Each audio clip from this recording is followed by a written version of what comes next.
15 شعبان کے مختلف نام علماء نے رکھے ہیں: شب برات، شب مغفرت، شب رحمت، شب برکت۔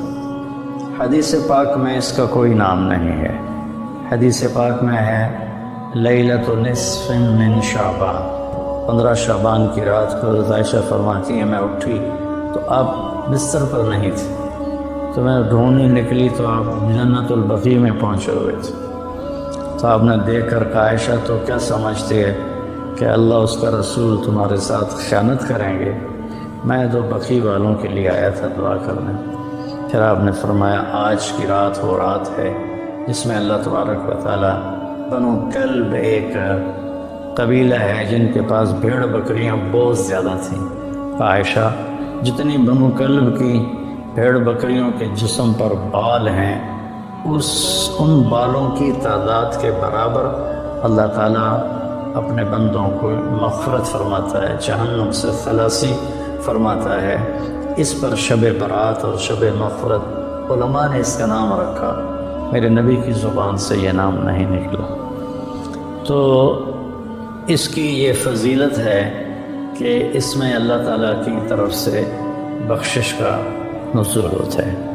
باقی یہ جو کہتے ہیں کہ اس میں فرشتہ اترتا ہے اور سارے سال کا بجٹ بتاتا ہے اور سارے سال کے واقعات، یہ کسی حدیث میں میری نظر سے نہیں گزرا۔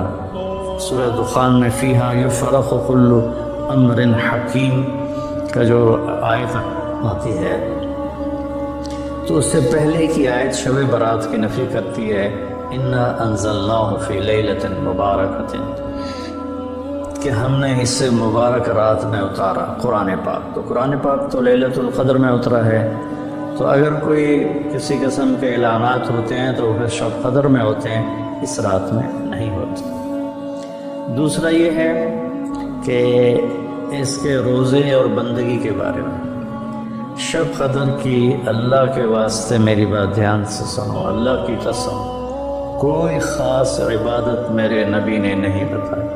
لیلۃ القدر کی کوئی خاص عبادت میرے نبی نے نہیں فرمائی۔ حضرت عائشہ رضی اللہ عنہ نے پوچھا یا رسول اللہ اگر مجھے لیلۃ القدر نصیب ہو تو میں کیا کروں؟ کہ یہ دعا پڑھو، اللہم انک عفو تحب العفو فاعف عنی، اللہ تو معاف کرنے والا ہے، معافی کو پسند فرماتا ہے، مجھے معاف فرما۔ تو میرے نبی کی عبادت وہی 11 رکعت تہجد کے نوافل تھے، چاہے وہ شب قدر تھی، چاہے وہ شب برات تھی، چاہے وہ شب جمعہ تھی۔ تو اب اس کے نام پر لوگوں نے کیا کیا خرافہ، چونکہ ہم قرآن اور حدیث سے نہیں جڑے، کتابیں لکھی ہوئی ہیں، کس نے لکھی، اس کی سند کیا ہے، اس کی تمیز ہی کوئی نہیں ہے، تو وہ پھر بہت ہی زیادہ 4 رکعت پڑھو، پہلی رکعت میں یہ پڑھو، دوسری میں یہ پڑھو، تیسری میں یہ، چوتھی میں یہ سب بدعات ہیں، ان کا کوئی تعلق نہیں میرے نبی کے کسی بھی فرمان سے۔ میرے نبی نے صرف عبادت کا فرمایا ہے، عبادت تو شب قدر میں بھی کوئی خاص عمل نہیں۔ اور دوسری بات یہ کہ اگر آپ نے عبادت کرنی ہے تو مسجد نہیں گھر، مسجد نہیں گھر، مسجد نہیں گھر۔ میرے نبی نفلی بندگی گھر میں ادا فرماتے تھے۔ اب شب برات میں صلاۃ تسبیح کی جماعت ہو رہی ہوتی ہے، یہ کتنی بڑی نادانی کی بات ہے۔ نفلوں کی تو جماعت ہی نہیں ہوتی، تو یہ صلاۃ تسبیح کی جماعت کروا رہے ہوتے ہیں۔ تو میرے بھائی بہنوں، اس رات میں کوئی بندگی عبادت مخصوص نہیں۔ ہاں، آپ تہجد کے نوافل پڑھیں، ساری رات پڑھیں، آپ قرآن کی تلاوت کریں، ساری رات کریں، آپ اللہ کا ذکر فرمائیں، ساری رات فرمائیں، آپ دعا مانگیں چاہے ساری رات مانگیں۔ یہ مخصوص اعمال یہ ہیں: نماز، تلاوت، ذکر اور دعا، اور آنسوؤں کے ساتھ۔ اپنی کھیتی کو پانی نہ لگے تو سوکھ جاتی ہے، ایسے ہی دل میں بھی ایک کھیتی آباد ہے ایمان کی، اسے آنسوؤں کے چند قطرے ہی سمندر بنا دیتے کی طرح سیراب کر دیتے ہیں۔ تو آنسوؤں کے ساتھ نہ ہو تو کم از کم رونے والی کیفیت ہو۔ تو یہ تو اتنا سا شب برات ہے۔ روزے کے بارے میں جو ابن ماجہ کی روایت ہے، قوموا لیلہا وصوموا شہرہا، یہ روایت بہت شدید ضعیف ہے، اور علامہ البانی رحمۃ اللہ علیہ نے اس کو موضوع قرار دیا ہے۔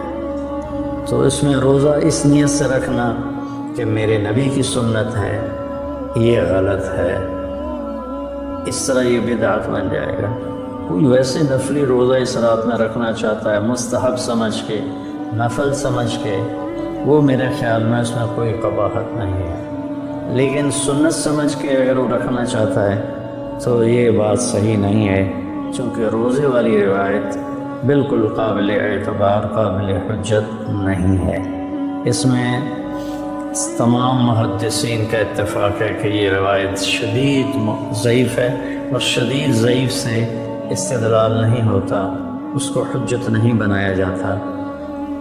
کمزور اس کا ضعف اتنا شدید نہ ہو اور کئی حدیثیں جمع ہو جائیں تو پھر اس میں ایک طاقت آ جاتی ہے۔ تو اپنے آپ کو جوڑو اللہ کے قرآن کے ساتھ، اللہ کے نبی کی حدیث کے ساتھ۔ صحیح حدیث آپ کا ماخذ ہوگا تو آپ کو آسانی ہوگی کرنے۔ تو اصل میں عبادات میں اعتدال ہے۔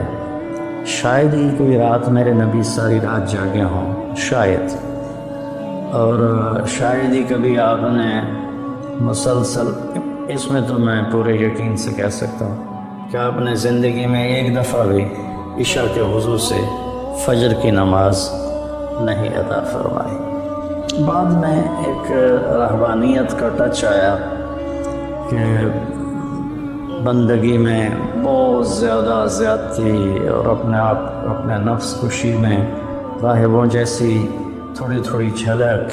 نبی کی زندگی پڑھو آپ کو پتہ چلے گا زندگی ہے کیا، قرآن پڑھو آپ کو پتہ چلے گا اللہ چاہتا کیا ہے۔ اللہ تعالیٰ اس رات کی رحمتیں برکتیں ہمیں نصیب فرمائے۔ اصل میں اللہ نے بخشش کے بہانے رکھے ہیں، کوئی شرابی ہے، کوئی زانی ہے، کوئی قاتل ہے، کوئی ماں باپ کا نافرمان ہے، کوئی مشرک ہے، کوئی متکبر ہے، کوئی سود خور ہے، کوئی رشوت خور ہے۔ ایک دفعہ آج کہہ دے، کل کی رات کہہ دے گا کہ یا اللہ میری توبہ، تو اللہ کی قسم اگر اس کے گناہ زمین سے لے کر آسمان کی چھت تک بھی ہوں گے تو کہ آدھے بول پر یا اللہ معاف کر، اللہ سارے معاف فرما دے۔ سبحان۔ آگے جملہ بڑا خوبصورت ہے، ولا ابالی، اس میں تکبر ہے، ولا ابالی، ہمیں کسی چیز کی کوئی پرواہ نہیں۔ تو کسی نافرمان کو حقیر نہ جانو، اور کبھی اپنی نیکی پہ تکبر نہ کرو۔ اور ایک جرم اور بھی ہے جو میں کہتے 30 سال ہو گئے، فرقہ واریت سے توبہ کرو۔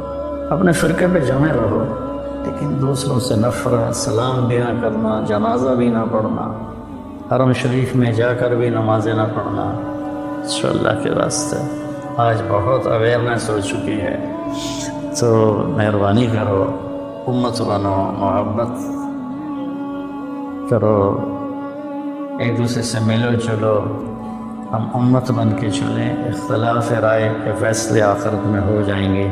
قل کل یعمل علی شاکلتہ فربکم اعلم بمن هو اہدی سبیلا۔